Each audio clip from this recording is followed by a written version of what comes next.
Welcome back, everybody. I won't pray, as Natasha already did for us.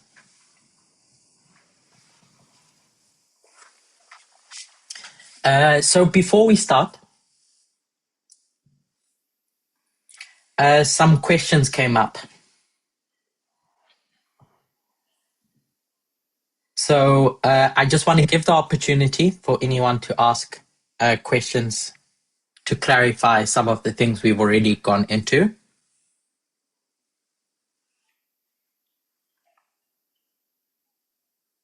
But I hope the questions are related to what we've done so far.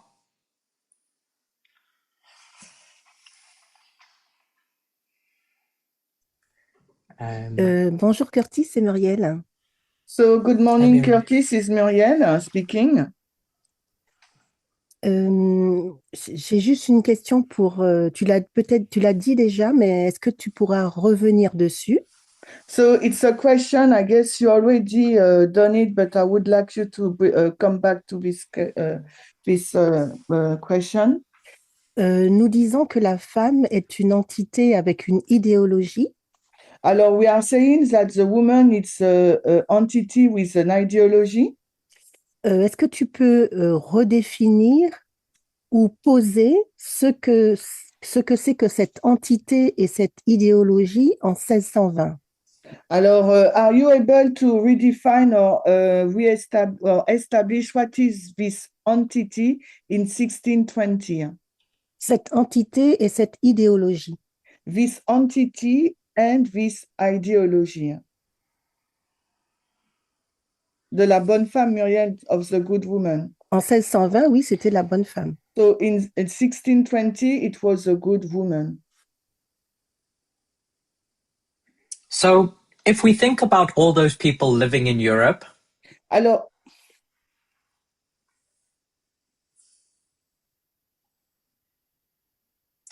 and we ask ourselves, why are they running away from persecution?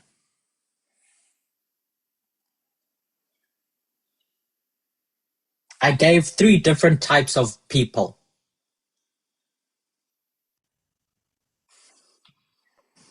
A churchgoer, a philosopher, and a scientist. If I think of the scientist who's running away from the papacy, why were they being persecuted? Why were scientists being persecuted in the old world?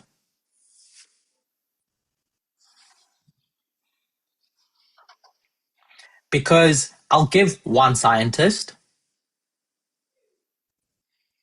who studies the stars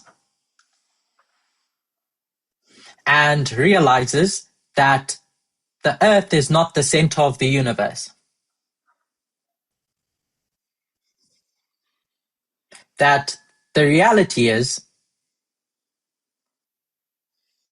that the Earth is going to rotate around the sun. But the papacy says that's heresy, and the Earth is the center of attention. And if the Earth is the center of attention, then we, as the custodians of the truth, the papacy,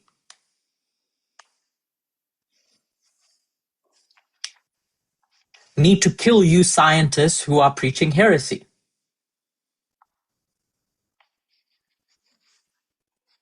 And so these scientists just wanted to establish the truth about how the galaxy works.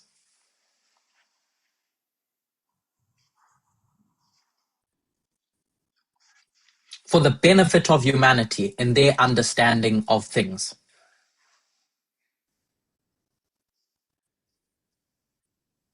But the papacy is going to persecute them. So they need liberty of conscience. The liberty to think about things for themselves.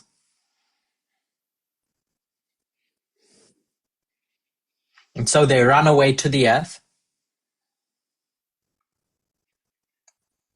The philosopher says that, hold on, these governments that we have, these kingdoms,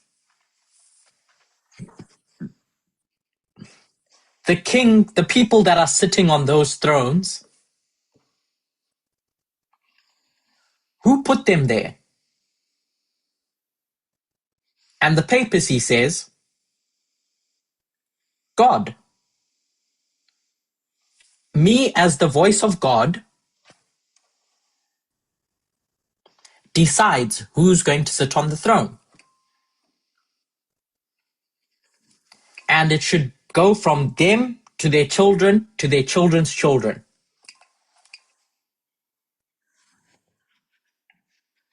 So the papacy is deciding how we think about society in the old world.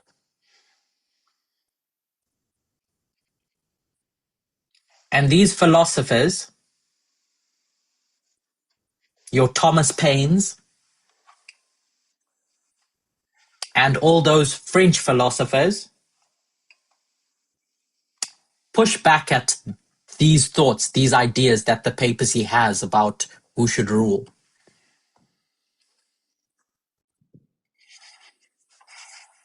But in 1620, enough free thinkers have had enough of being controlled by the papacy that they run away. In the church, people want to be able to worship God according to their conscience.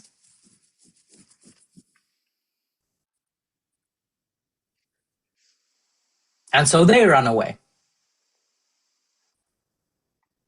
So you have all these people who want liberty of conscience for different reasons.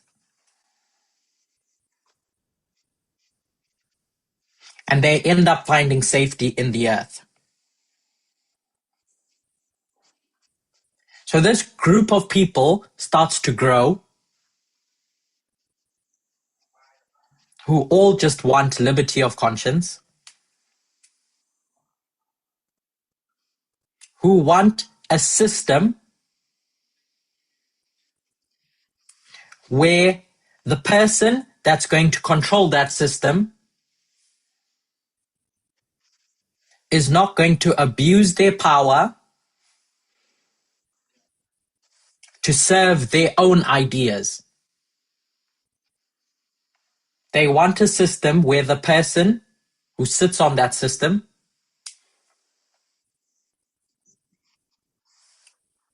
is going to serve us and our needs, our human rights. We can package it as the right to life, liberty, and happiness.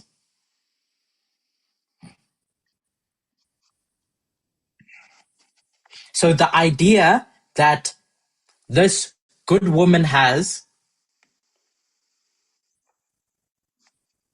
are these ideas here. The idea that everyone is born with the right to life, liberty, and the pursuit of happiness / property.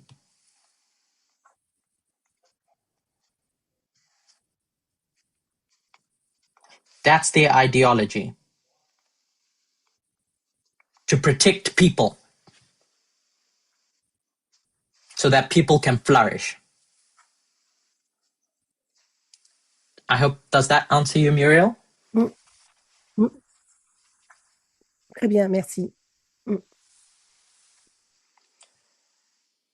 Was there anyone else that had a specific question for now?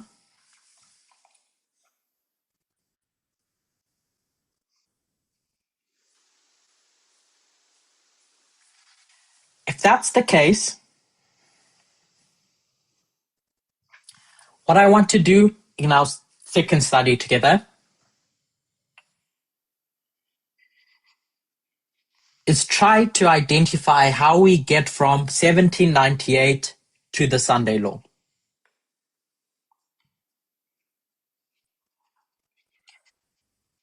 If the Sunday Law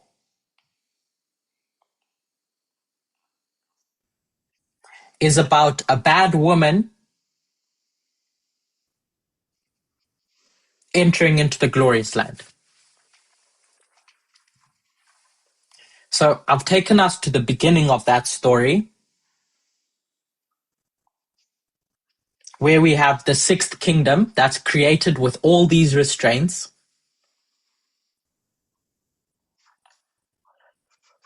All these shackles to its power. And some of those shackles are norms, i.e. how presidents should behave without it being codified.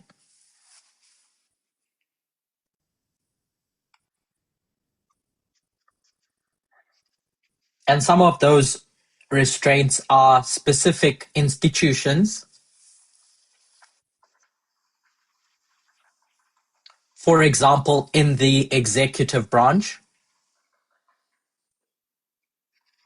there are various agencies that sit in the executive branch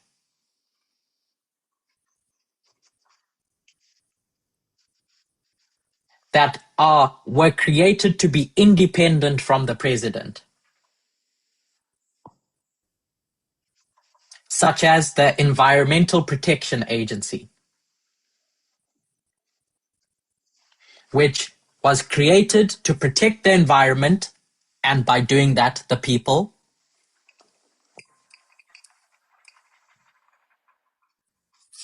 Without any influence by the person who sits on the throne.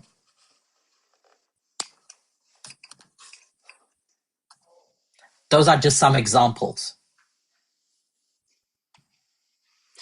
What we have over time is the removal of those restraints. So in 1798, at the beginning, there's an argument between two different sides of the political spectrum.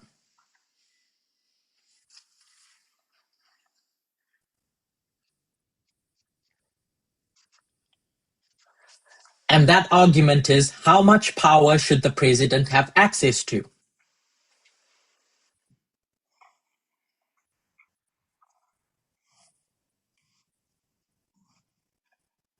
I.e., how powerful should this throne be?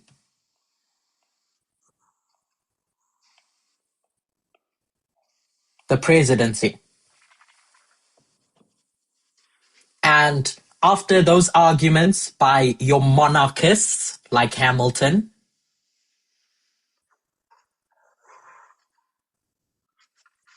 who says that this seat needs unrestrained power to be able to do its job properly,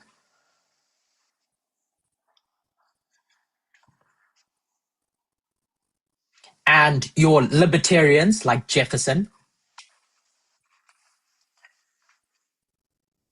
who is on the other side of the spectrum, who says power needs to be dispersed,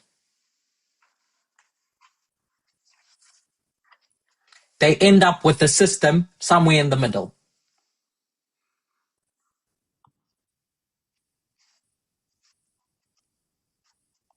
Called federalism, which says, in essence, we're going to constrain this power to best serve the needs of the people. But something happens in 1989. A turning point. The USSR falls, or even before the USSR falls. If any of you have watched studies about Project 2025, you'll be familiar with how a school of thought began in the 1980s.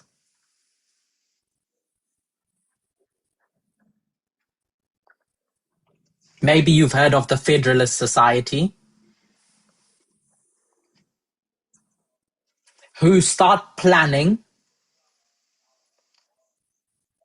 who start trying to spread their ideas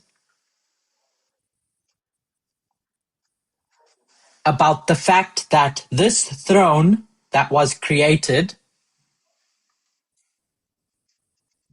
really should be more powerful than it currently is. That if the president is going to serve the needs of the people most effectively,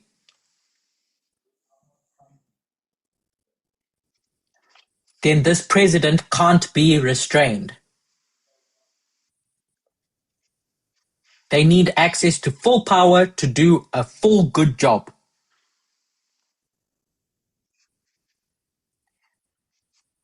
That's their perspective. And so in 1989, a different type of throne begins to be created.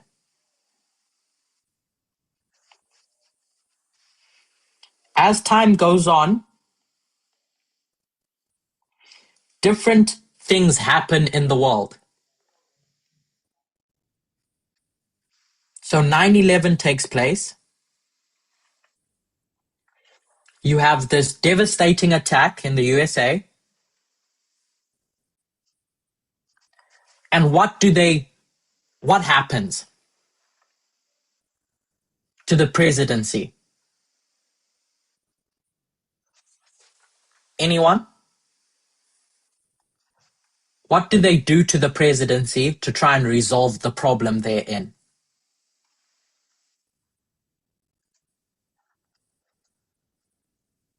Il lui donne plus de pouvoir.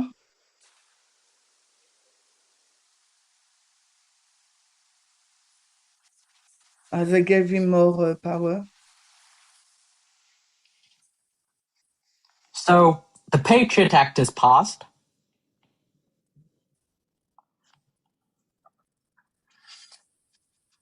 I'm using this as a symbol because there's a whole bunch of things that are done in 2001 to make the presidency more powerful.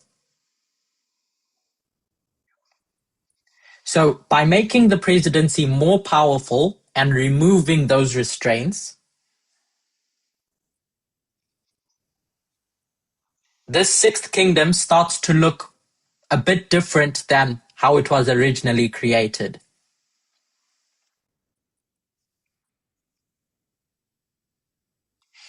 And then what's the next big crisis we have?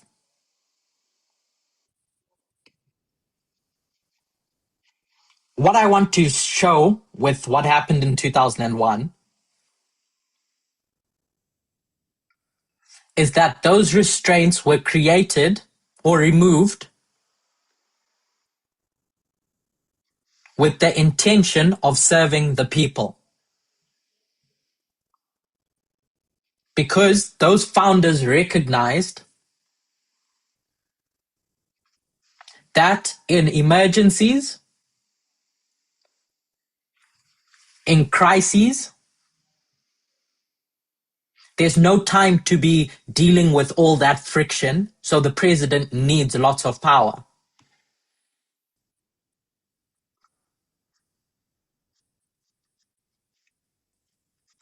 So legally, the president is handed a whole ton of power to deal with the situation.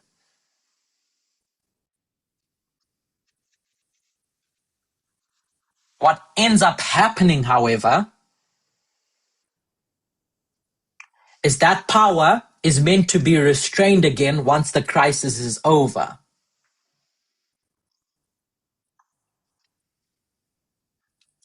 But what happens to everyone once they taste power?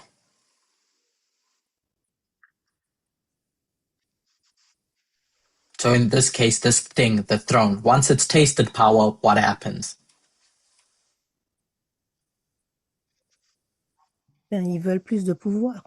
They want more power. Power corrupts, i.e., they want more power. And absolute power corrupts absolutely.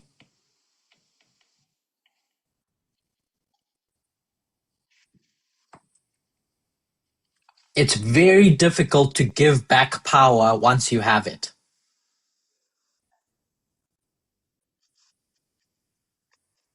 Which is what made George Washington such a hero in American politics.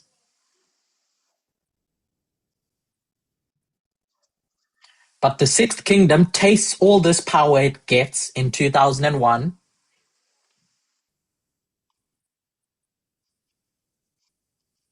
and never gives it back.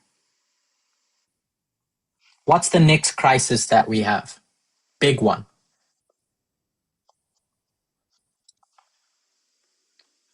Is it 2009 or 14? I don't know. I think of 2009, 8, 9, yeah.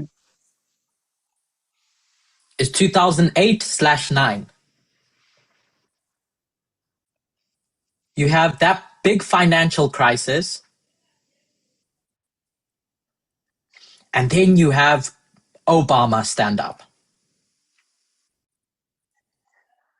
Who's going to do a good job to try and deal with that crisis. And it's in that context, this context of the financial crisis,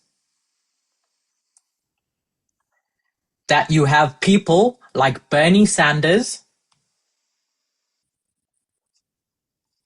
and Donald Trump rise up in 2016. What was Bernie Sanders' argument? Who's on the far left?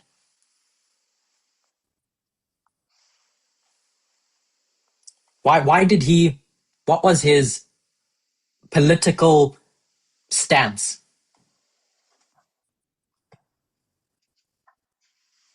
That the economic system that we currently have is not serving the people. So we've sent all these jobs abroad.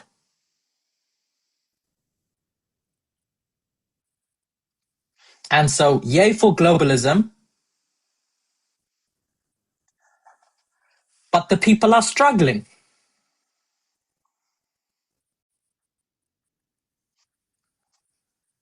All these people in America, their needs are not being served.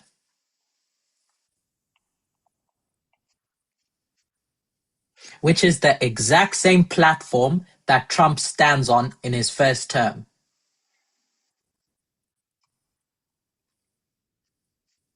So I'm going to put an asterisk here, a warning. So here's my big warning sign. That as students of prophecy, we can be guided by two things. We can be guided by what prophecy wants to teach us, or we can be guided by what we read in the news. So the news is going to say Trump from 2016 was evil.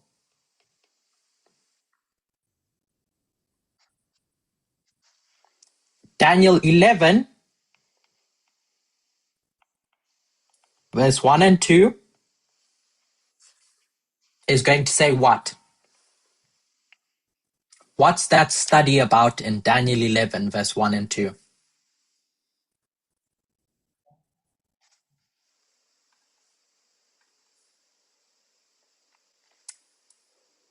The last president, if you remember. So someone unmuted as they were about to say something.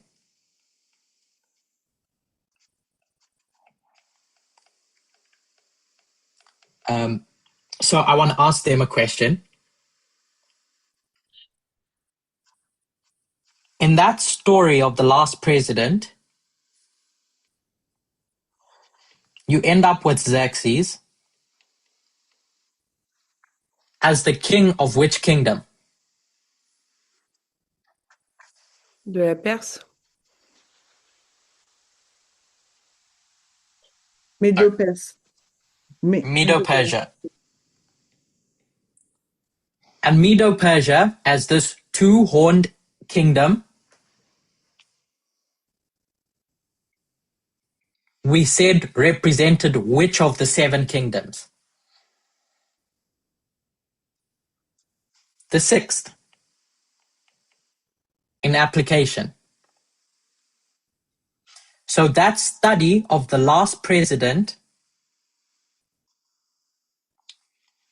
points out Trump as the last president of the 6th kingdom. So if we believe that that study was correct, and we believe that first premise that we started with,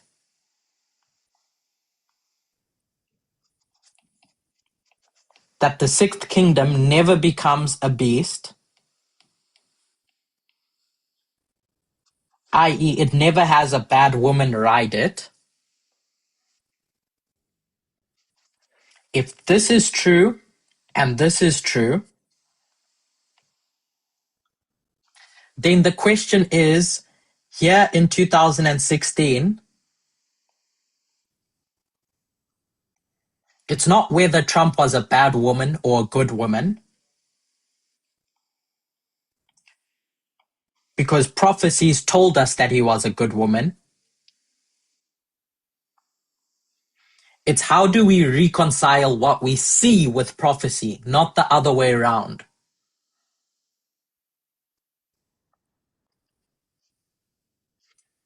How does Trump's first term make sense as a good woman?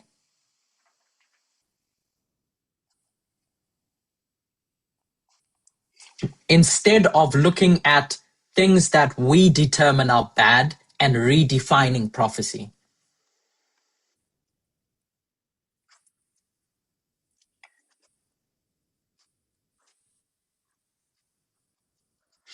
If we think about why Trump even came to power in 2016 in the first place,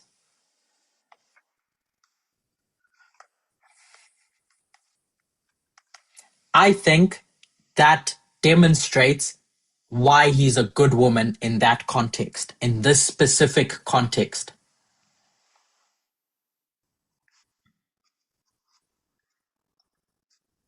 Everyone is crying out, all those citizens are crying out that their needs are not being fulfilled. They are not having jobs because for all this time, the 6th kingdom has sent all those jobs to other countries.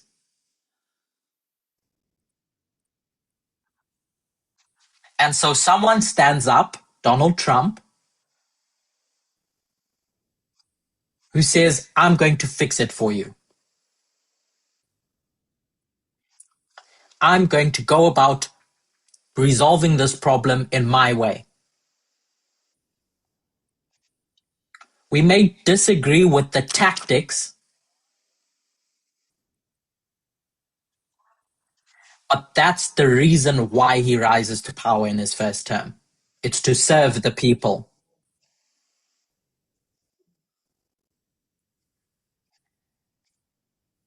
Because of that failure of that neoliberal system.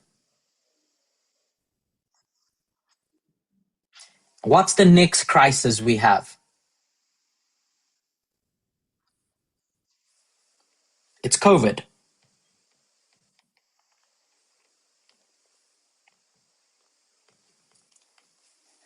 And just like 2001,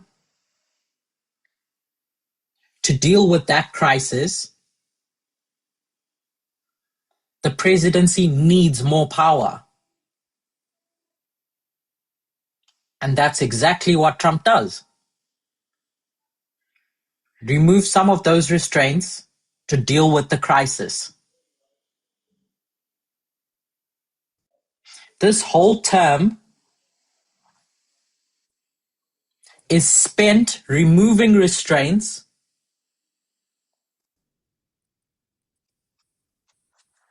in his mind to deal with a problem. That's what a populist is. The problem is, all those populists we read in history rise because of a noble cause.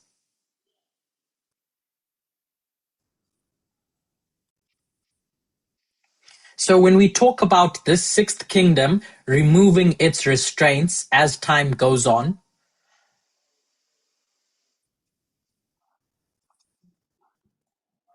that's talking about the sixth kingdom and its problems, not about fornication or the Sunday law. Trump's first term, what we've just described here, ends up being a tipping point, a turning point, where that's enough restraints are going to be removed from that sixth kingdom that by the end of his time in office, that throne doesn't look anything like the original anymore. And that's why he ends up being the last president of the sixth kingdom. Because now enough restraints have been removed. His mandate in those 4 years is driven by populism.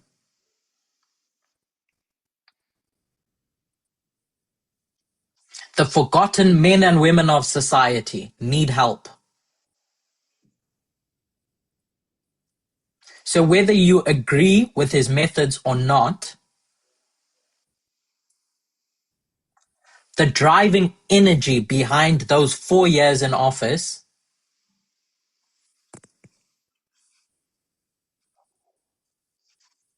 was that the system has failed the people, and so I'm going to fix it for them.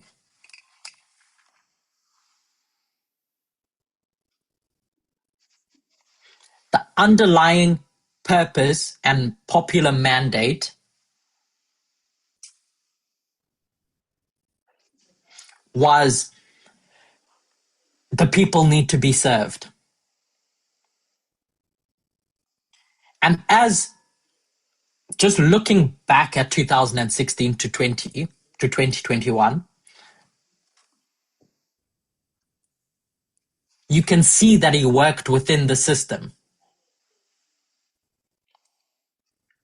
Because who's he going to put in his cabinet around him?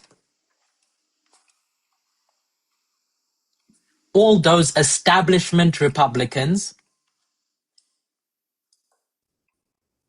who are going to govern just how the Sixth Kingdom expects them to govern, those cabinet members.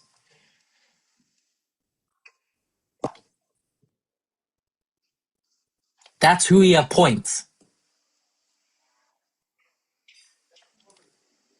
But by the time you get to the end of that presidency, what's a principle that Daniel 7 teaches us about kingdoms?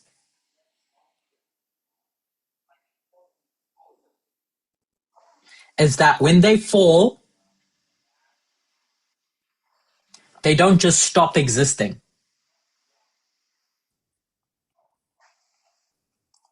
Daniel 7 verse 12 says, when talking about the beasts in that context, that these kingdoms might have their dominion, their rulership taken away,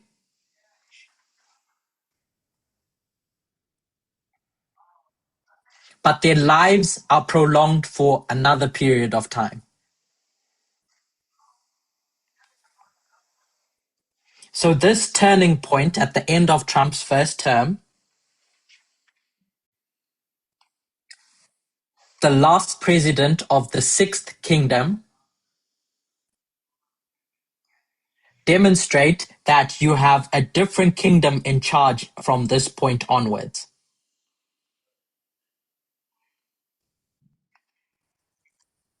What we call the seventh. But as time goes on, to bring that seventh kingdom to perfection, more restraints need to be removed. And who follows Donald Trump's first term? Biden. Before the Sunday Law. We started off by saying that kingdoms or thrones are created to serve, regardless of how much power they have. So at that base level, that kingdoms are created to serve, we know that kingdoms, all of them, start off good.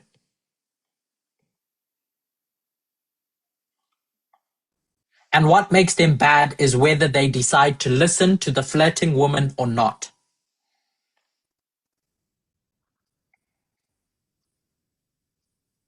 The sixth one never does, because enough restraints mean that it's not interested.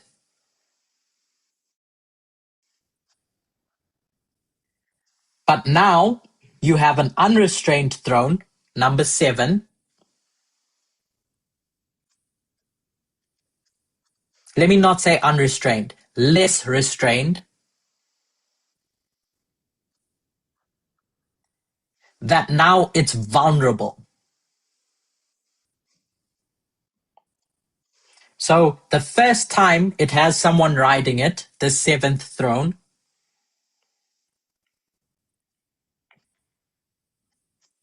lucky for it, it's a good woman. Joe Biden. So anything you read in the news about him compromising and etc.,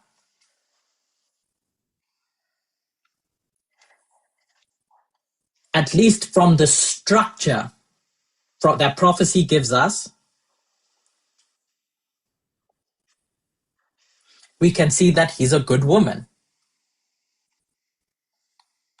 So whether it's Donald Trump in his first term or Joe Biden,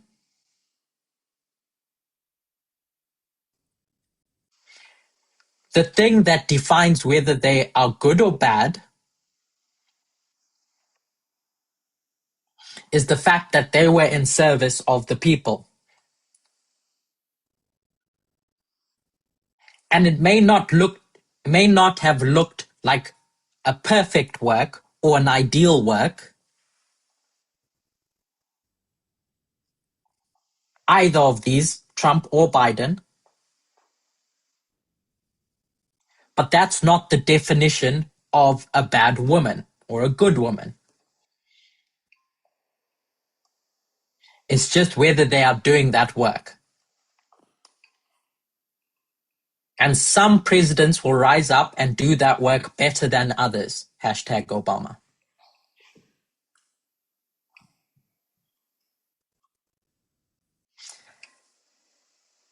But now this 7th kingdom, with all its power that it has, less restrained,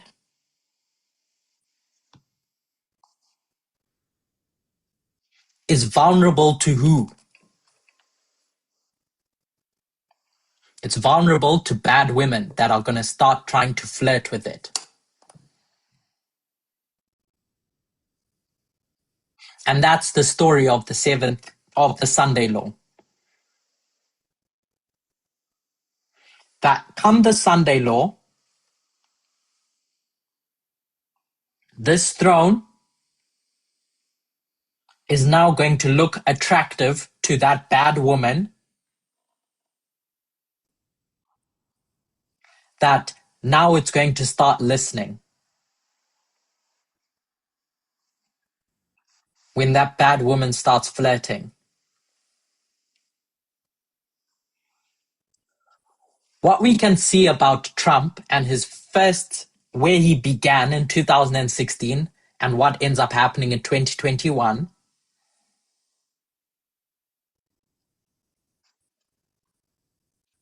is how he relates to the system. And if he's relating to the system, how he relates to the system. In 2016, in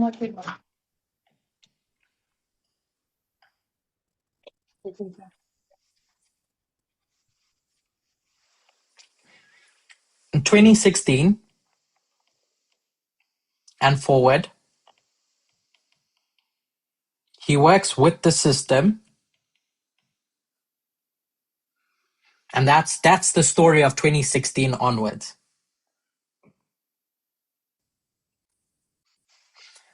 2021, January 6th,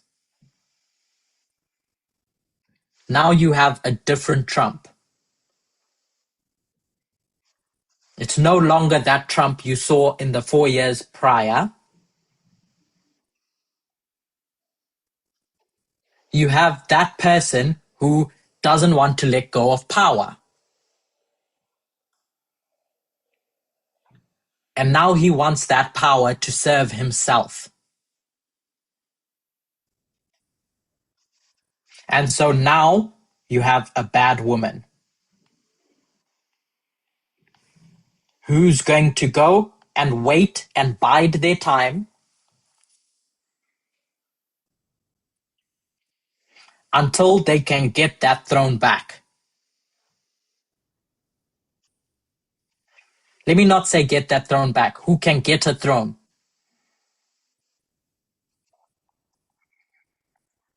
And that's the story of Trump 2.0. As a bad woman, where the first presidency was as a good woman.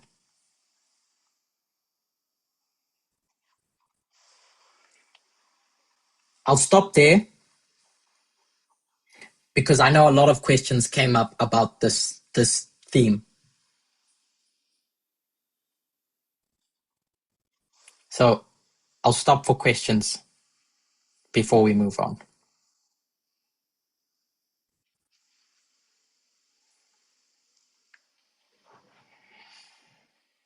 So Trump as a good woman. Toi parles en français, je crois, Elisa. Okay. So Trump as a good woman is his first mandate. First, and you qualify his good term because he had an advisor who helped him to serve the people.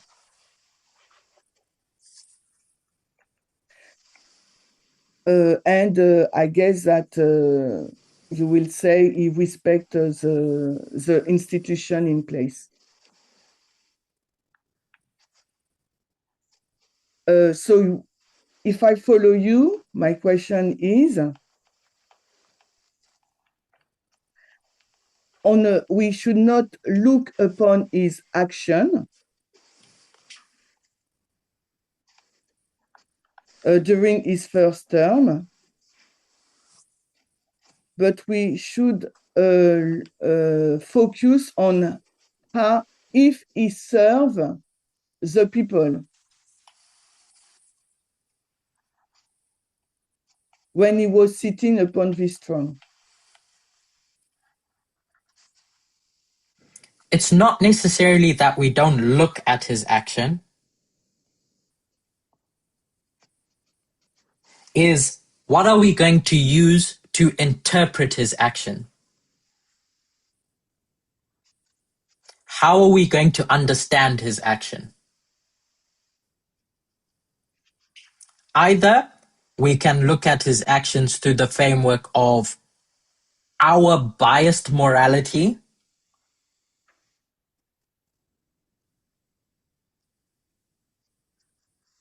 or we're going to look at his actions from a different perspective through the perspective of prophecy that says he's a good woman. And when it says good woman, what does that mean? And my suggestion is that how you go about serving the people is not what makes you good or bad. It's just that you're serving them. Then it's good.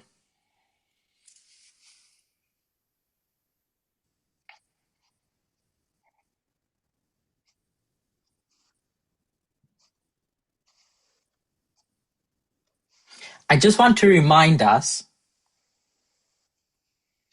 that long before Trump was ever president, there were all those other presidents who did things that we didn't like, but we were still happy to say that the sixth kingdom was a lamb.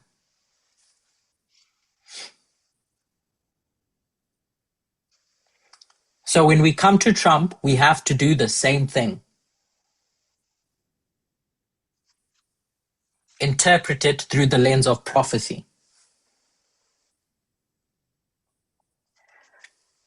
So is it In possible? Daniel, sorry, one last sentence. Continue. When we would think about the story of Ahasuerus, we were faced with the exact same dilemma. Is he good or is he bad? And the conclusion that we're forced to arrive to is that irregardless of all that bad history we read about, in that context, he's good. And so we come to the exact same story in application at the end of the world.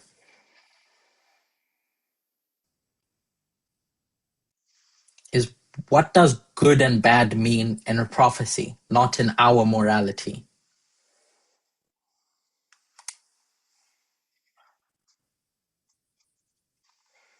Shemaine, you wanted to say something? Yeah, it's just a commentary, not really a question. Mm-hmm. Because if we should not base our understanding of Trump as a good woman in his first term,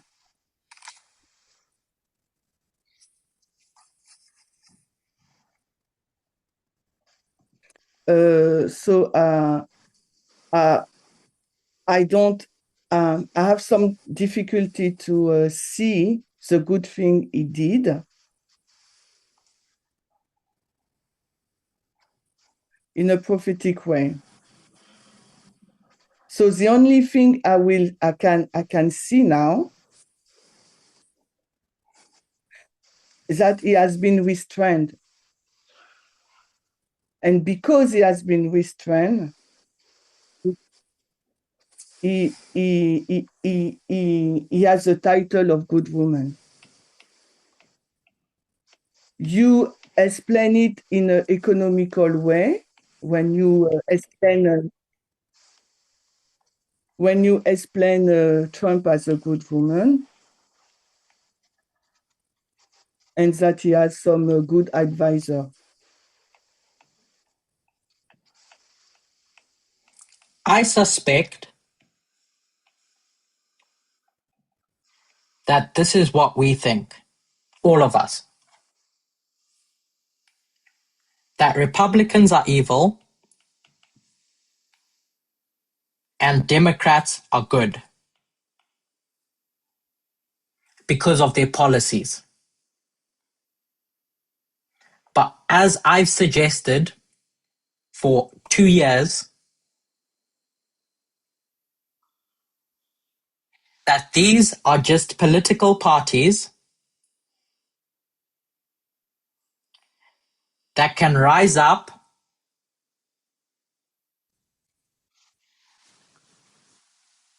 to accomplish something.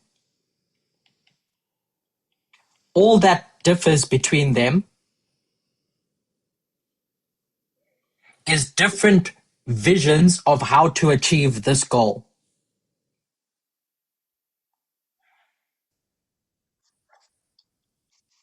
Republicans have a perspective of, to serve the people, this is how we're going to do it.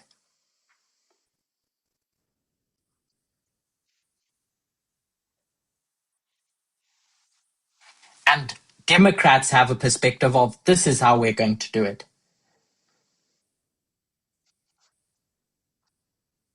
This is not a story about the transition of the Republican Party. I'm just talking at a fundamental level. And the example I gave of Trump being good and bad, it's just one example, was economics.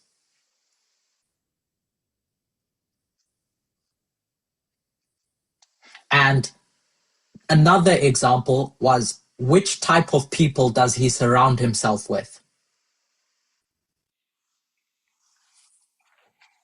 Because all those advisors are just mini Trumps. So they reflect his ideology. So when we look at the news and we can see that he surrounds himself with establishment Republicans,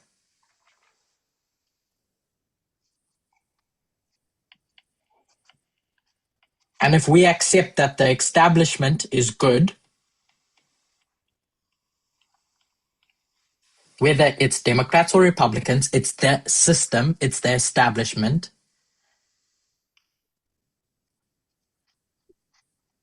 then those cabinet members, he wouldn't appoint them if they didn't serve his ideology.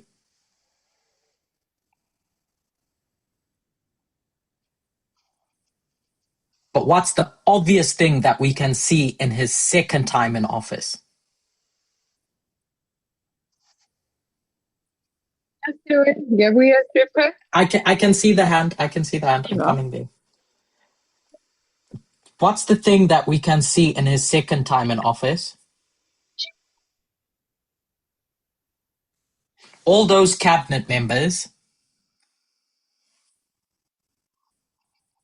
are now loyalists, not serving the system, but a loyalist is someone who will serve me.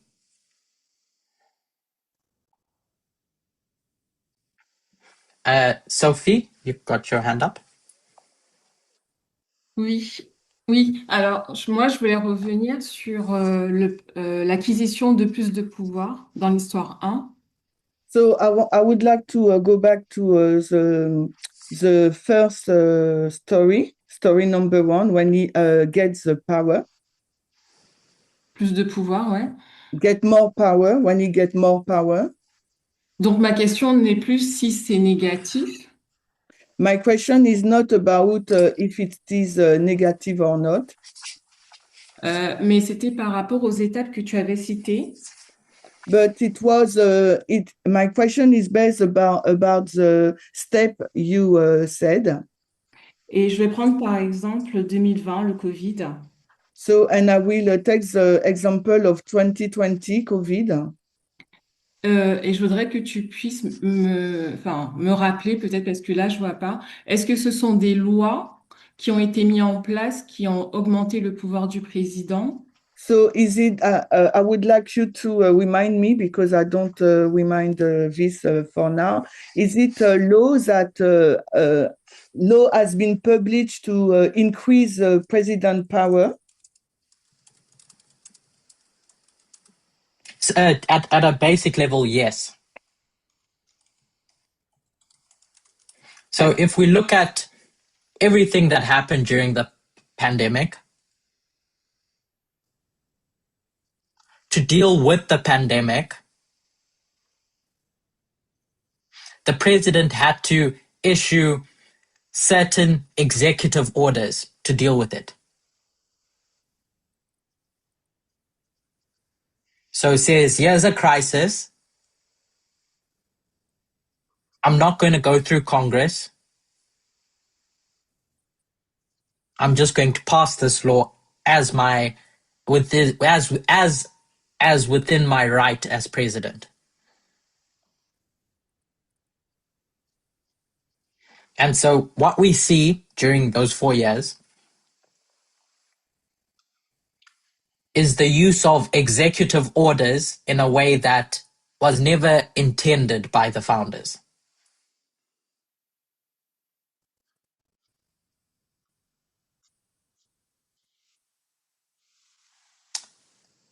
And then, etc., etc. But I don't know if that answers you. D'accord. Ça veut dire que il a créé des précédents That means he create precedent things. et que à partir de ça, même si c'est pas Trump, mais n'importe quel président pourrait faire la même chose. C'est ce que tu sous-entends.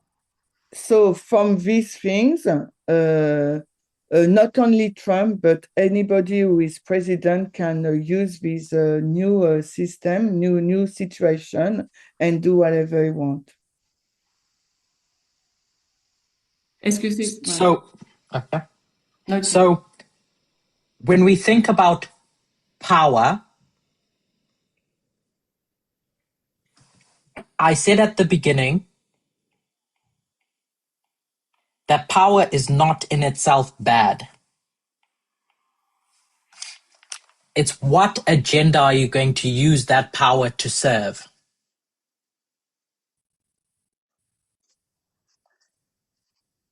So it's not so much do what you want. It's how you articulated it as you were describing it. Is that now this precedent going forward is going to box whatever president into a corner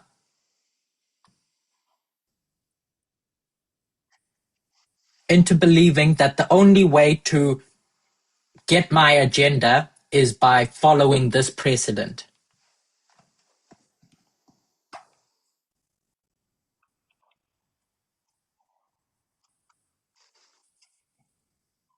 And so one example that we see that is with Joe Biden.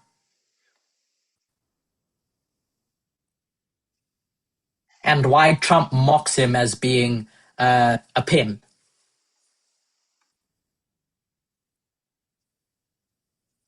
Who just signed all these executive orders. Because even a good president wasn't designed to have that much power.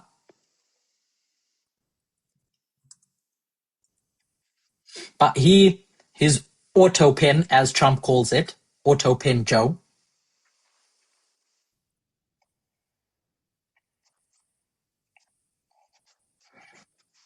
passes many executive orders as he believes it's necessary to serve the people.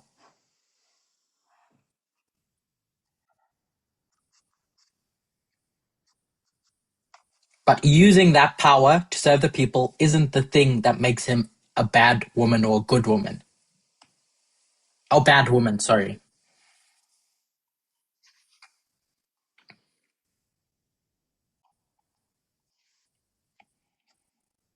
The problem is, as you said, that now a bad woman who wants to serve themselves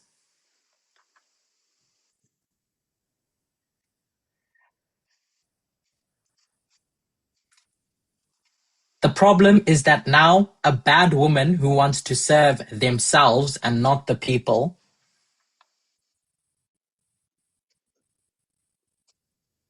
is going to be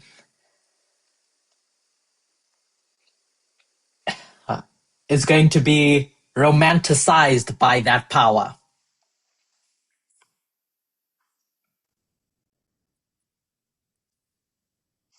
They're going to lick their lips and say, oh la la, there's all this power I can use to serve myself.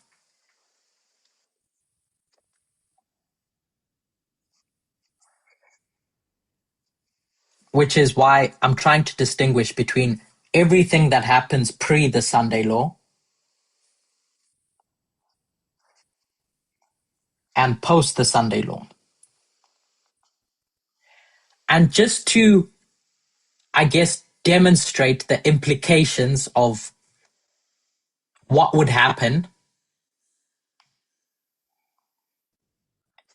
if you had bad women before the Sunday law,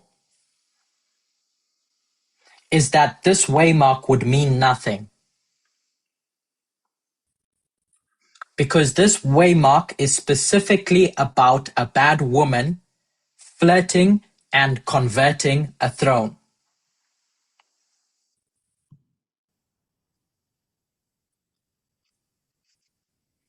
That's what makes the Sunday law waymark. That and that alone. So if you had bad women before the Sunday law, then this would be whenever that bad woman comes into the story.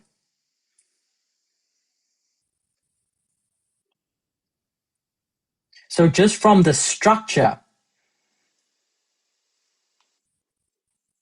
if it's true that 2024, whatever date you want to pick, is the Sunday law,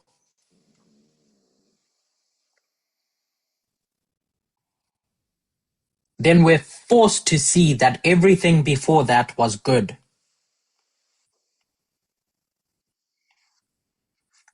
And our job isn't to change the structure when things look different.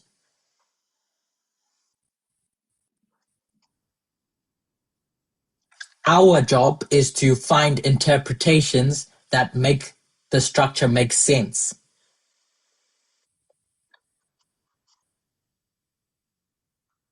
And what I've taken one avenue, which is economics, as the thing people care about.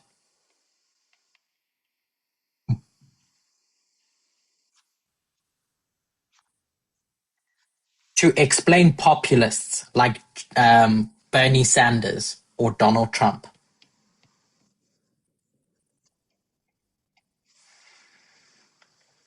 Can I ask a question? Yeah. Can you please go back to your again? When you see the 6 and the 7, you put fall and wise. Yeah, stop. Yeah, thank you. 2021, the waymark of 2021. What do you mark here? Because the structure I have in my mind, I will put January 6. Is it, and after, first question and second question. Wait, sorry, let's do one question at a time. Yeah, okay, yeah. I hope I will not forget. So, for everyone else, Shemaine's question is, I've said the seventh kingdom comes to power in 2021.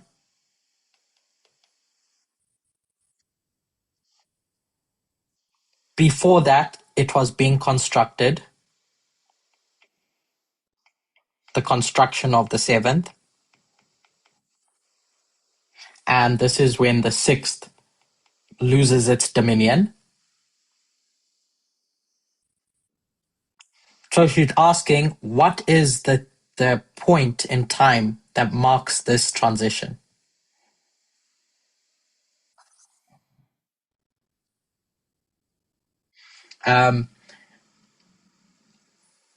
For the purposes of our discussion now,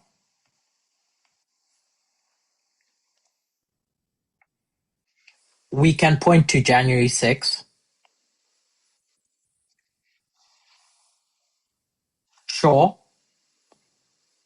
But I'm trying to think of it as this presidential transition period. So I'm not talking about specific dates for waymarks when I draw this line.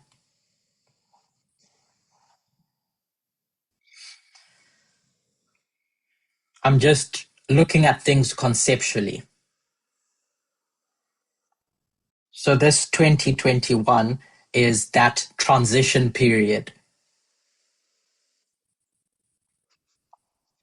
I don't think it's so important at this level to be focused on the specific day.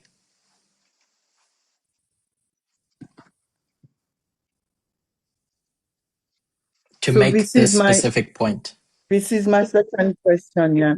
So 2021 shows the beginning of the fall of the Sixth Kingdom and the rising of the Seventh Kingdom. But I have difficulty to find, to understand it in the context of Biden is first of the Seventh Kingdom, you know?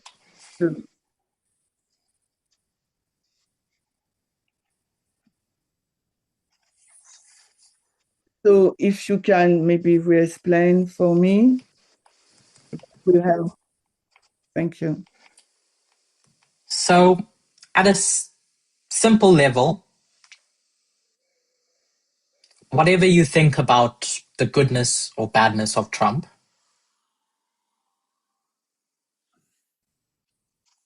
do you agree that Daniel 11 teaches that Trump is the last of the sixth?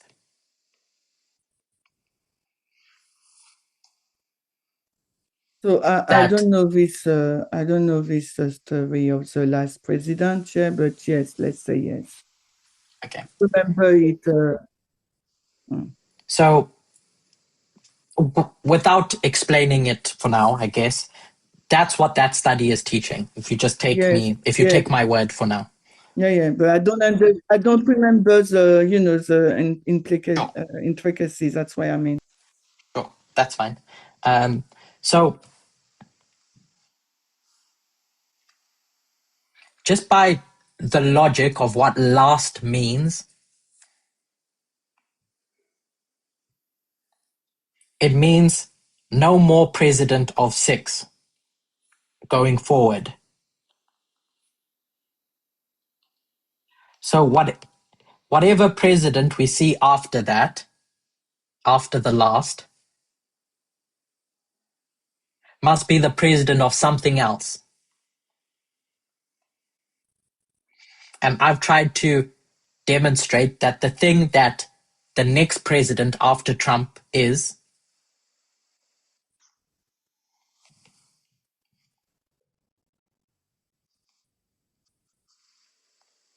the first president of seven. Just sequentially. The kingdom that follows six is seven. But this president, you said it's a good woman because he used the power to serve the people. This is just to be sure that I get your point. Mm-hmm.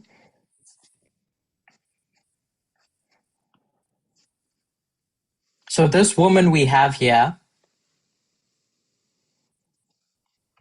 What is their ideology at this point in time?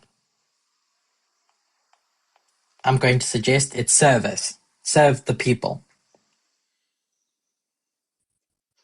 And even without investigating what that means or looks like, we started off talking about thrones and kingdoms and what their purpose is. So when this seventh is created, it has to start off good.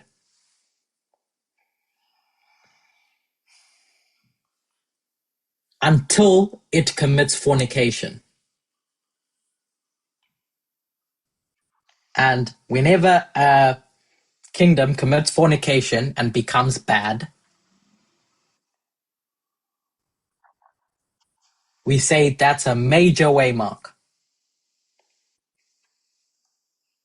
Whether it's 538 or in our context, the Sunday Law. July 18, 2024. Does that help in any way? Yes. Yes, okay. And July 18, 2024 is begun bad because Is what, sorry? So July what? 18, 2024, it's become bad because if you have to follow your logic.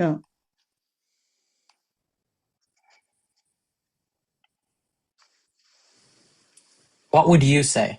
Just following the logic. I'm asking just to see if it makes sense. He has a different ideology to serve his own interest.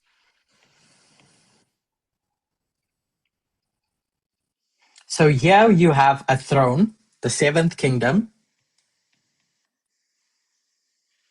and the RNC takes place.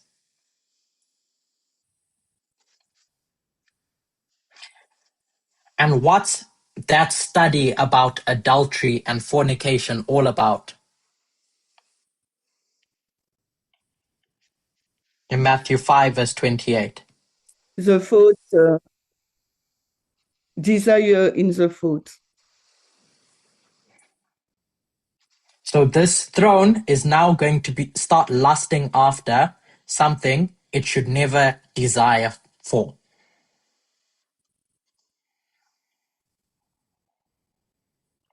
Because the RNC is the point where that bad woman starts flirting with the throne after the RNC.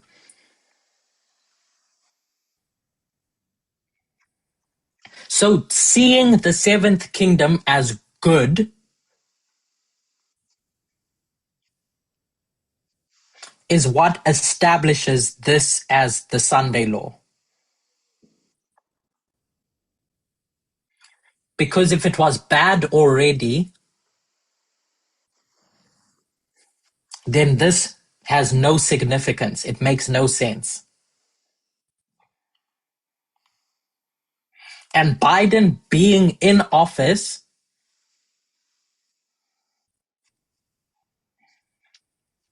as a good woman, yes, Biden, here's your throne. Good woman, here's your throne.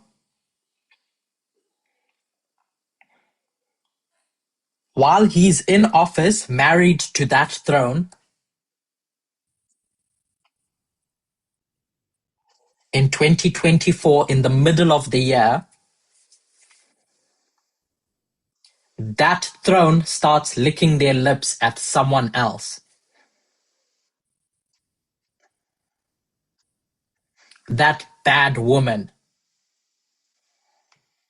But November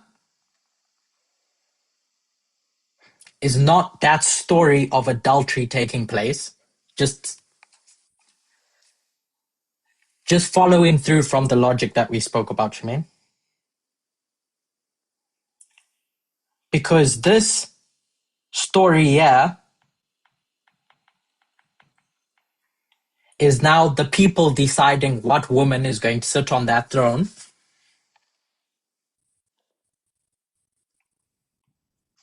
So no adultery can take place here if it were marked there.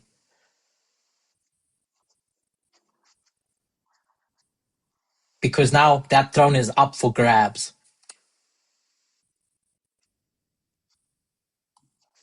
So my point in saying all of that is to demonstrate why it's demonstrate how you get from a good kingdom committing fornication, and how we understand the transition from good woman, bad woman, good kingdom, bad kingdom, those four things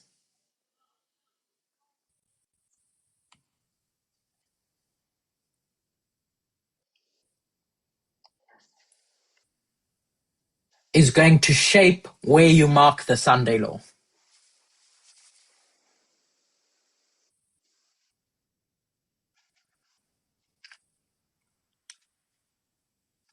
I see a hand up. Oui, c'est moi, Natacha.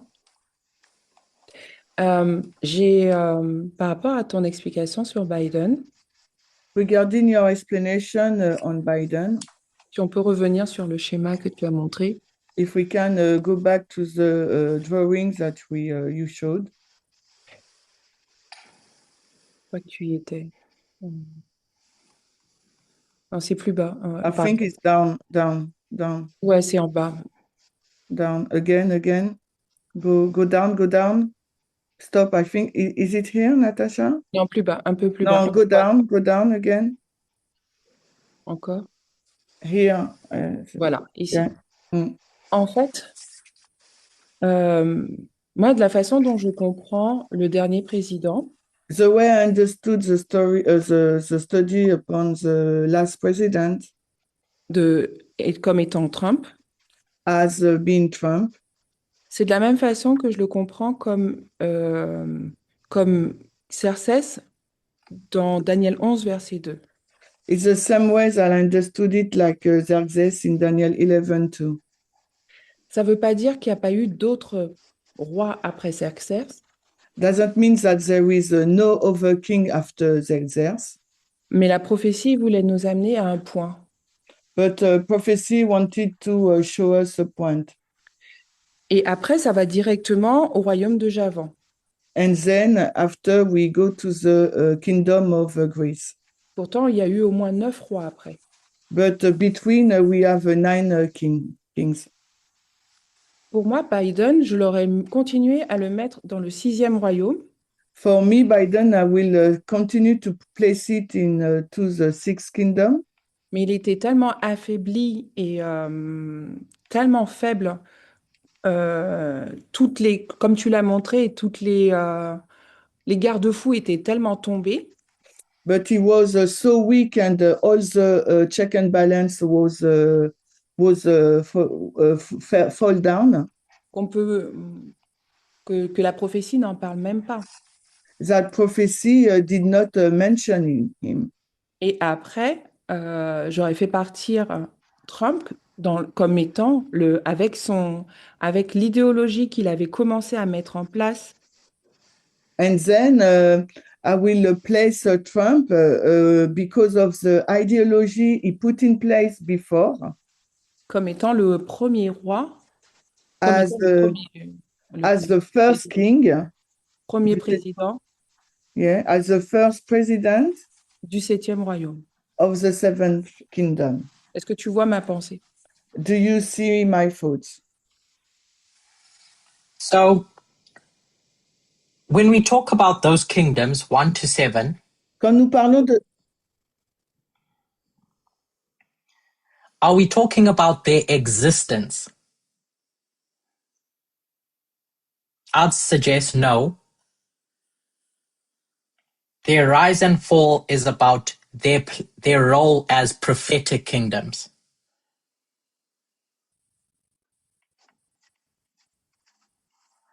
So if you remember at the beginning, Shemaine pointed out that this throne was created in 1789 in reality. That George Washington was the first president of this throne.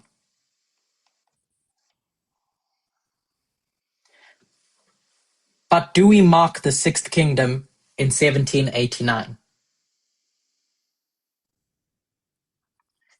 as being the kingdom of Bible prophecy, as being in power? We don't. We say that that's irrelevant in the context of prophecy because it comes to power in 1798. That's when it's important. So all those presidents before 1798 are not presidents of the Sixth Kingdom.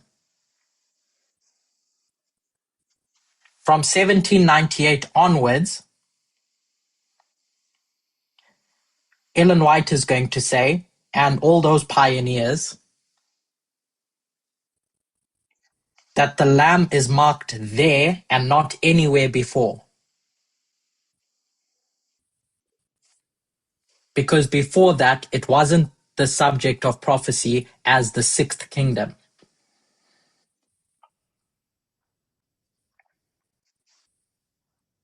Even if you saw presidents before then. So that's the Alpha. So the Omega, wherever you're going to mark that end, is the same. Is that Xerxes, in that story of Medo-Persia, fundamentally damages Medo-Persia, that it stops being the second kingdom of Bible prophecy. It stops being in charge. So Daniel 7 verse 12, when describing a principle of kingdoms, is that their dominion can be taken away,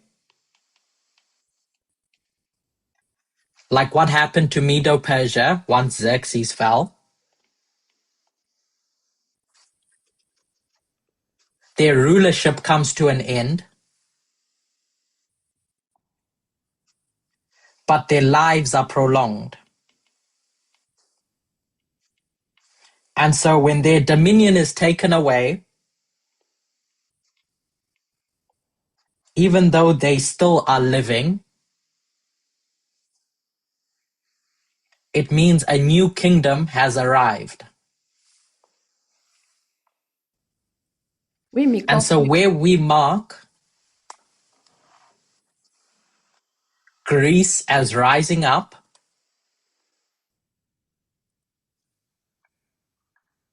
its dominion is there when it defeats Xerxes in that war. They've taken dominion from Medo-Persia.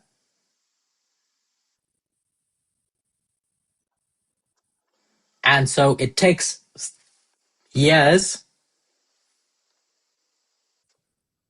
for a bad woman to come along, Alexander the Great, and change Greece into a bad kingdom. That's what this picture work is demonstrating. I spoke about the Alpha and how the presidents before the 6th, 1798, are irrelevant.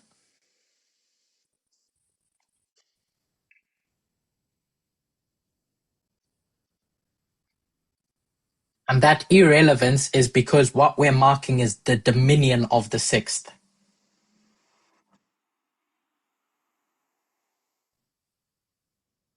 When the sixth is in charge.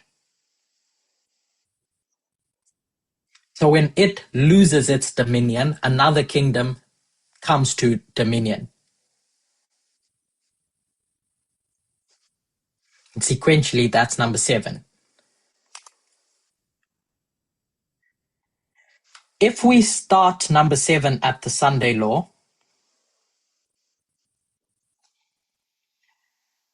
so if we do this,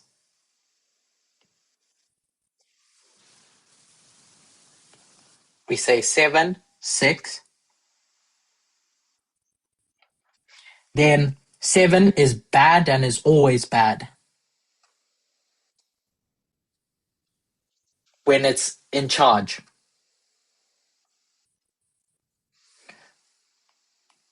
But at least what I tried demonstrating at the beginning, is at its essence, at a principle level, any kingdom is created to serve.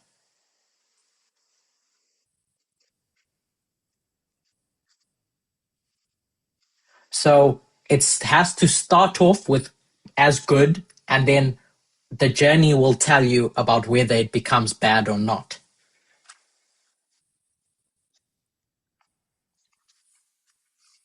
So this waymark here, the Sunday law, if we say this is bad, dragon, and this is lamb, then the question is, which kingdom is fornicating?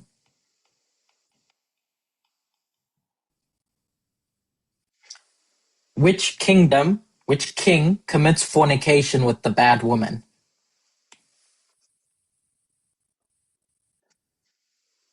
Does that, at least to my thoughts, make sense, Natasha?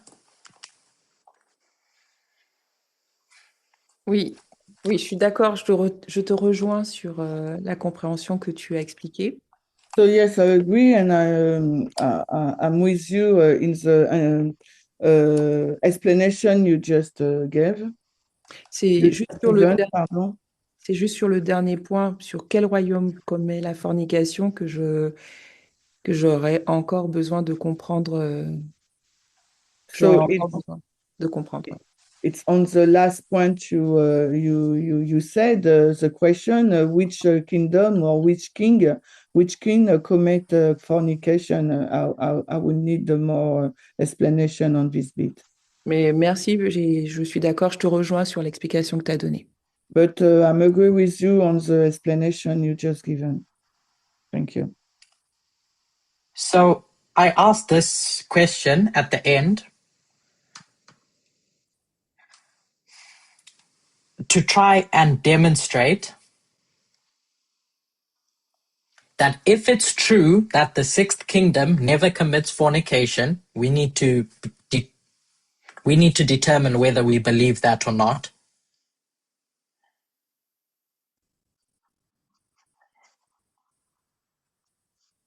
That the sixth kingdom never becomes a beast in Revelation 17. If it never becomes a beast in Revelation 17, that means it never commits fornication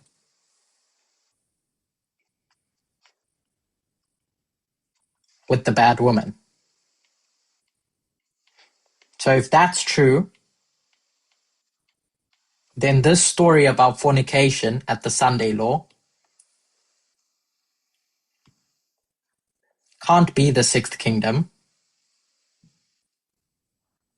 It's the seventh. And I tried explaining in our study together what opens the door for fornication to happen. So if this is the seventh that's committing fornication, i.e., it is sinning, it is doing something it wasn't supposed to do,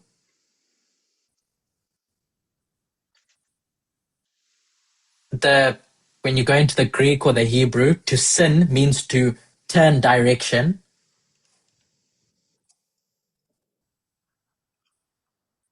So repent would be turn your back on bad and face good.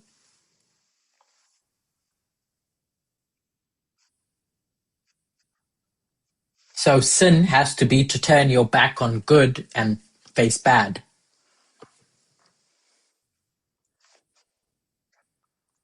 So if sin is happening here, then this thing must have been good before, because it's turning its back on good.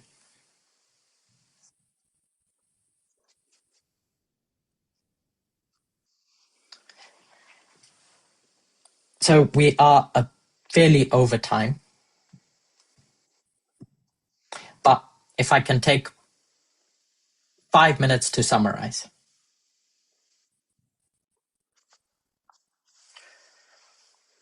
So we ended our... Just a question. Yeah? If you go to your up. No. Up. Yeah, stop. Stop. When did it start become bad? You mean when the fornication happened? When did what become bad? The seventh. Because if I understand the structure you lay down, every kingdom in the Bible prophecy start good, then become bad.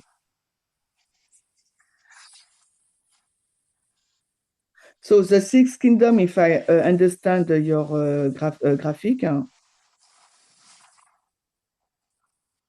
start good as a lamb in 1798 and start bad in 1989.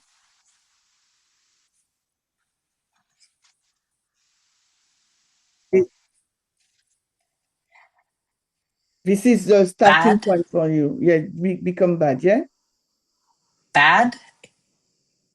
And after, in the context of Revelation 17? Is that how you're using the term bad? Yes, I will say that, but the thing it doesn't meet with your graphic if I say yes. So bad in Revelation 17 is about fornication, the sins of Babylon, which only happens at the Sunday law. That's why I say no, based upon your graphic, you know. Mm-hmm. So even just aside from my graphic, Revelation, Ellen White, say Sunday law is bad. So that's what the Sunday law is about. It's about kings committing fornication. So everything before that must be good. What this graphic is showing, pre the Sunday law, is a different story. So I warned everyone, or not, let me not say, I tried to help everyone by starting off by saying that there are two parallel stories. And they are two different things. Story 2 is about the seventh kingdom that commits fornication. That's its sin. It produces the sins of Babylon.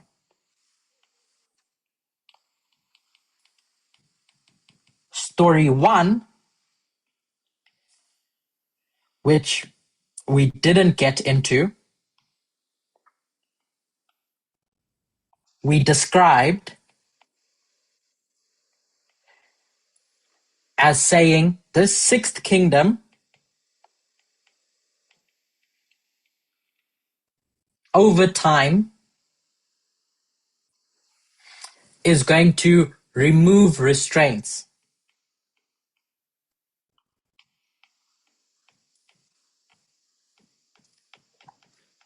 So there's two sins that we have to track. The sin of the sixth kingdom and the sin of the seventh, which are different. Sin of the seventh is fornication. Sin of the sixth is removal of restraints. If we were to think of Israel, what was their big problem? What was their sin? Ancient Israel. It was asking for a king because they wanted no restraints, in the belief that that's what would serve their needs. That's the sixth kingdom, which is separate to the sin of fornication. A kingdom can do all these sins and still never commit fornication.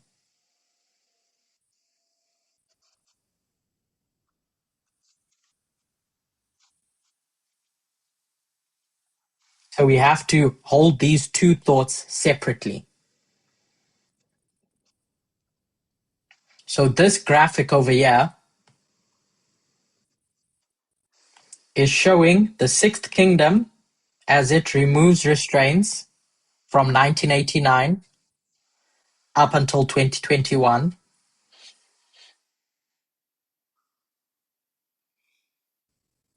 To become more powerful. But in doing that, the seventh starts being created until it starts ruling in 2021. And it eventually commits fornication with the woman at the Sunday law.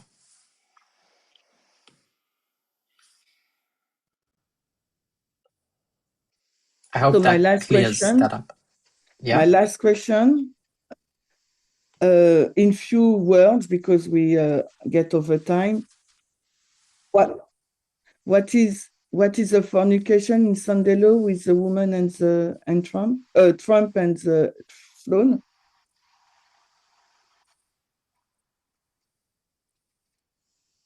As a symbol or literally what you see in politics?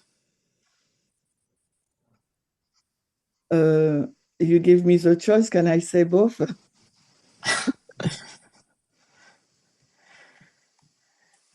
You say in a few words, but that's a whole different study. Yeah, I know, but to put the thought all together, maybe it will help. It will help me anyway. So in other studies that I've done, I've described the thrones that exist as having protectors, gatekeepers. In the context of the USA, those are political parties. So these political parties recognize that these thrones, when they have no restraints, need bodyguards to stop them from ever seeing bad women.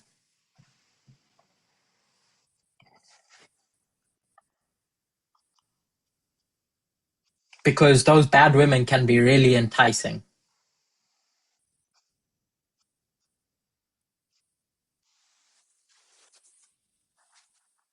So as a symbol in prophecy language,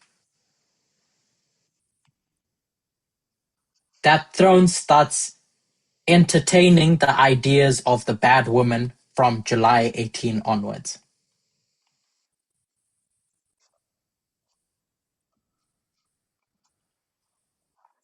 Because adultery starts in the thoughts, not in the actions. So the seventh kingdom, here's the thoughts of the woman. That woman says to the seventh kingdom, I can make you great.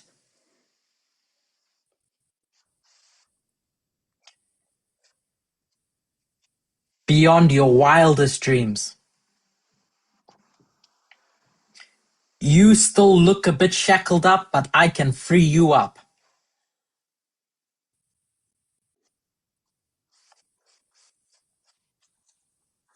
And so, if you and I work together, get married,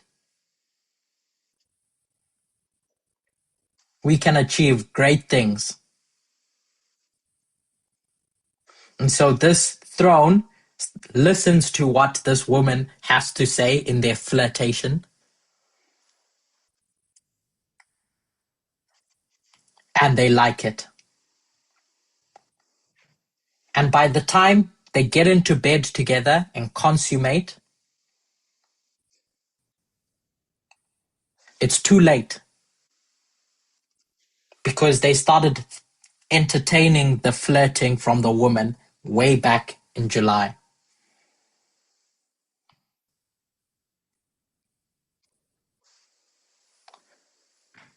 I hope that helps. Yeah. Okay. Okay, I'm not going to do a summary because we're way over time.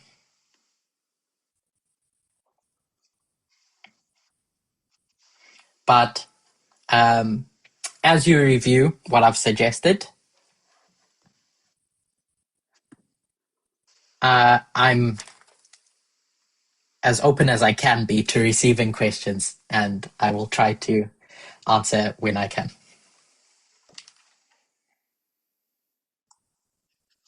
Other teachers are going to come, which I hope will be able to answer some of your other questions. I'm sorry I didn't have too much time today.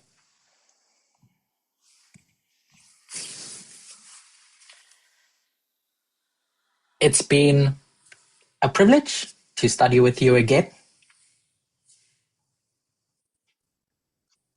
Thank you for inviting me. Let's close with a word of prayer.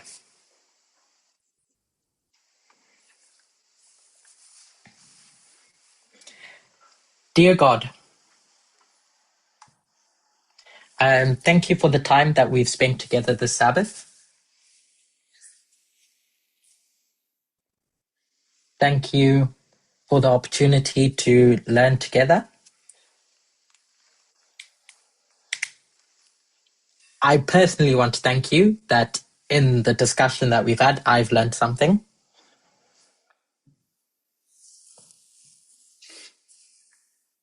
But I pray that as each of us contemplate these kingdoms,